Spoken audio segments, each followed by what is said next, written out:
Bukas ay araw na nga ng mga puso. Kaya ari ako'y naningindini sa bayan.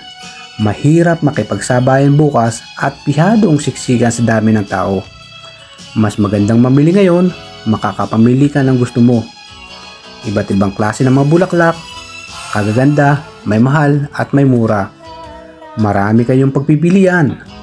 Kaya naman ang napili ko ay are para sa aking asawa. Hindi naman siya mahilig sa masyadong magkarbo at mahal.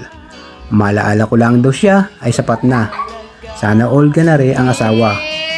Happy puso mahal at happy puso mga kabokalbs.